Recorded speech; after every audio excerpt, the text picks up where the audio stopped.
আল্লাহর বান্দা মনে রাখুন, আল্লাহ নবী আমার দো জানের বাচ্চা হাবিবুল্লাহ জনাবে মুহাম্মদুর রাসূলুল্লাহ জানিয়েছেন, নাহাইতুকুম আন জিয়ারাতিল কুবুর ফাজুরুহা আও কামা ক্বালা আলাইহিস সালাতু ওয়াসসালাম। আল্লাহর নবী আমার দো জানের বাচ্চা হাবিবুল্লাহ জনাবে মুহাম্মদুর রাসূলুল্লাহ জানিয়েছেন, নাহাইতুকুম আন জিয়ারাতিল কুবুর, আমি তোমাদের কবর জিয়ারত করতে নিষেধ করেছিলাম। আল্লাহ নবী বললেন, তোমরা কবরটা জিয়ারত করো না। অথচ দেখলে দেখা যাবে আমাদের সমাজে কবর জিয়ারতকে নিয়ে আমরা দলে দলে কবর জিয়ারত করি। নবী বললেন, নাহাইতুকুম আন জিয়ারাতিল কুবুর, রাসূল বললেন তোমরা কবর জিয়ারত করো না। কেন বললেন? আল্লাহর বান্দা মনে রাখুন, আল্লাহ নবী আমার দো জানের বাচ্চা হাবিবুল্লাহ জনাবে মুহাম্মদুর রাসূলুল্লাহ সাল্লাল্লাহু আলাইহি ওয়াসাল্লাম জানাল, নাহাইতুকুম আন জিয়ারাতিল কুবুর, তোমরা কবরটা জিয়ারত করো না। আল্লাহ নবী এই জন্য বলেছেন, আমার উম্মতে তোমরা মনে রাখো, আমি দিনের নবী মুহাম্মদুর রাসূলুল্লাহ জানিয়ে দিলাম, তোমরা এই জন্য কবরটা জিয়ারত করবে না।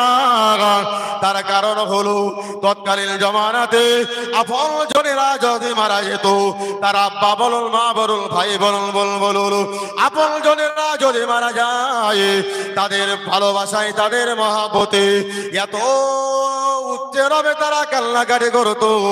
আল্লাহর বান্দা মনে রাখো, তাদের কবরস্থ করার পরে ওই সমস্ত ভালোবাসার মানুষেরা তারা ওই কবরের মাঠে নিয়ে তারা গায়ে মাখামাখি করত, এক কথায় তারা শরিয়াতের সীমালঙ্ঘন করত, শরিয়াতের সীমালঙ্ঘন করে চলতো। তাই নবী বললেন, নাহাইতুকুম আন জিয়ারাতিল কুবুর, তোমরা কবর জিয়ারত করো না। যখন তৎকালীন মানুষেরা যখন এমন করে শরিয়াতের হকিকত সম্পর্কে তারা যখন বুঝতে পারলো, জানতে পারলো, বুঝ এসে গেল, আল্লাহ নবী এবার বললেন, আমার উম্মতে তোমরা মনে রাখো, আমি দিনের নবী মুহাম্মদুর রাসূলুল্লাহ জানিয়ে দিলাম, আমি তোমাদের কবর জিয়ারত করতে নিষেধ করেছিলাম। আমি রাসূলুল্লাহ বলে দিলাম, নাহাইতুকুম আন জিয়ারাতিল কুবুর, তোমরা কবরটা জিয়ারত করো না। যখন তারা কবর জিয়ারতের হকিকত সম্পর্কে যখন তারা বুঝতে পারলো, যখন তারা পূর্ণাঙ্গভাবে বুঝে গেল, আল্লাহ নবী দো জানের বাচ্চা হাবিবুল্লাহ জনাবে মুহাম্মদুর রাসূলুল্লাহ জানিয়ে দিলেন। তারপরেই নবী আমার বললেন, ফাজুরুহা, তোমরা এবার কবরটা জিয়ারত করো। জোরে বলুন সুবহানাল্লাহ। কবরটা জিয়ারত করলে যেমন নিজের জীবনের সগীরা গুনাহগুলো মহান আল্লাহ মাফ করে দেন, আর যদি মৃত মানুষের জন্য ওই কবরস্থানে গিয়ে যদি দোয়া করা হয়, কোরআন শরীফ থেকে সূরা ফাতিহা শরীফ, কোরআন শরীফ থেকে সূরা ইখলাস শরীফ এবং নবীর শানে যদি কয়েকটি বা দরুদ শরীফ পড়ে ওই কবরবাসীদের জন্য দোয়া করা হয়, দিনের নবী মুহাম্মদুর রাসূলুল্লাহ জানিয়ে দিলেন, ওই দোয়া আল্লাহ কখনো ফিরিয়ে দেন না। জোরে বলুন সুবহানাল্লাহ। কবর জিয়ারত সামনে শবে বরাত, দেখবেন আমাদের সমাজে কবর জিয়ারত করার জন্য ভিড় লেগে যাবে, বিশ্বাস করুন। আল্লাহ মনে রাখুন। তারপরে বিশ্ব নবী হাবিবুল্লাহ জনাবে মুহাম্মদুর রাসূলুল্লাহ জানিয়েছেন, আল্লাহর নবী দো জানের বাচ্চা হাবিবুল্লাহ জনাবে মুহাম্মদুর রাসূলুল্লাহ জানিয়েছেন, মান যারা কবর ওয়াজাবাত লাহু শাফাআতু। আল্লাহ নবী আমার বললেন, আল্লাহর নবী আমার জানার, যে মানুষটি আমার রওজা পাকটা একটা বার দেখে এলো, আমি দিনে নবী মুহাম্মদ রাসূলুল্লাহ জানিয়ে দিলাম,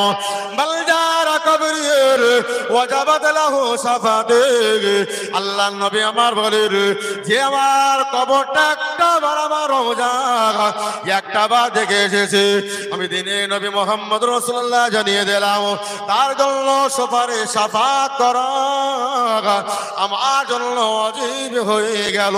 জোরে বলুন সুবহানাল্লাহ। যে মানুষটি আল্লাহ নবীর রওজা জিয়ারত করে এসেছে ওই মানুষটির জীবনে কোনো গুনাহ থাকতে পারে না। আল্লাহ বান্দা আপনি মনে রাখুন, কিন্তু হজ করে আসার পরে একটা মানুষ হজ করে এসেছে, ওই মানুষটি যেমন নিষ্পাপ বেগানা মাসুম।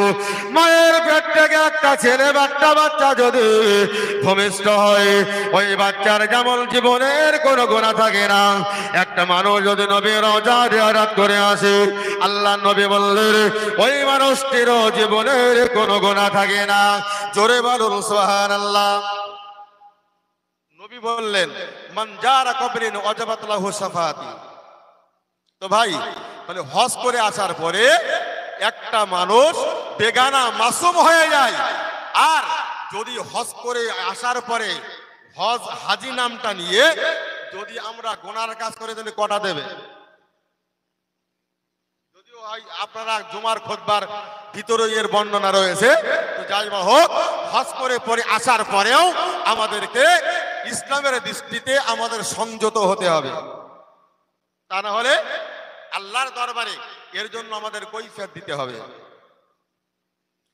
আল্লাহ বলে রাখুন, আল্লাহর নবী আমাদের জানের বাচ্চা হাবিবুল্লাহ জনাবে মুহাম্মদ রাসূলুল্লাহ সাল্লাল্লাহু আলাইহি ওয়াসাল্লাম জানিয়েছেন মান জারা কবরির আবাওয়াইহি আও আহাদুহুমা ফি কুল্লি জুমআতি গুফিরা লাহু ওয়া কুতিবা বাররির আও কামা ক্বালা আলাইহি সালাতু ওয়াসসালাম।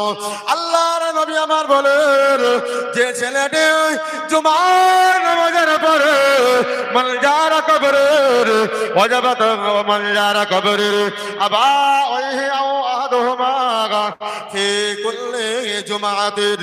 আল্লাহ নবী আমার বলেন, যদি কোনো ছেলেরা জুমার নামাজের পরে তার পিতা মাতার কবরটা জিয়ারত করে, ওই তার পিতা মাতার কবরটা জিয়ারত করার কারণে তার পিতা মাতার জীবনের গুনাহ মহান আল্লাহ মাফ করে দেন।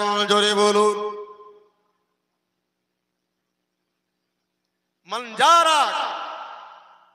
মান জারা কবরিন আবাওয়াইহি ফি কুল্লি জুমআতি গুফিরা লাহু ওয়া কুতিবা লাহু বাররিন। নবী আমার বললেন যে শুধু তাই নয়, তার জীবনের গুনাহ শুধু মাফ নয়, ওয়া কুতিবা বাররিন, নবী বললেন তার পিতামাতার বাধ্য সন্তান হিসাবে তার নামটা শরীয়তের খাতায় লিপিবদ্ধ করা হয়। একবার জোরে বলা যাবে সুবহানাল্লাহ।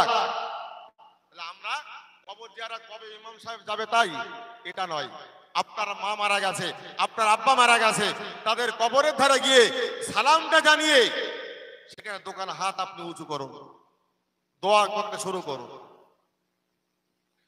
আল্লাহর নবী আমার জানের বাচ্চা হাবিবুল্লাহ জনাবে মুহাম্মদ রাসূলুল্লাহ জানিয়েছেন, আমার উম্মতে তোমরা মনে রাখো, তোমরা জুমার দিনেতে তোমার মা বাপের দোয়া কবরটা জিয়ারত করো। আমি দিনের নবী তোমাদেরকে জানিয়ে দিলাম, ওই সন্তানের দোয়া কখনো কোনো দিনের জন্য মহান আল্লাহ ফিরিয়ে দেন না। জোরে বলুন সুবহানাল্লাহ। আমাদেরকে এই শাবান মাস কবর জিয়ারত করুন, নিজের জীবনের গুনাহ মাফ হবে। নিজের পিতামাতার জন্য দোয়া করুন, সন্তানের দোয়া পিতামাতার জন্য আল্লাহর দরবারে কারেন্টের মতো কবুল হয়। আল্লাহ আমাদের সকলকে, আমাদের পিতামাতা যাদের কবরস্থ হয়ে গেছে তাদের কবরগুলো জিয়ারত করার মতো তৌফিক দান করুন। যতটুকু আলোচনা করেছি মহান আল্লাহ আমাদের সকলকে বেশি বেশি করে আমল করার তৌফিক দান করুন।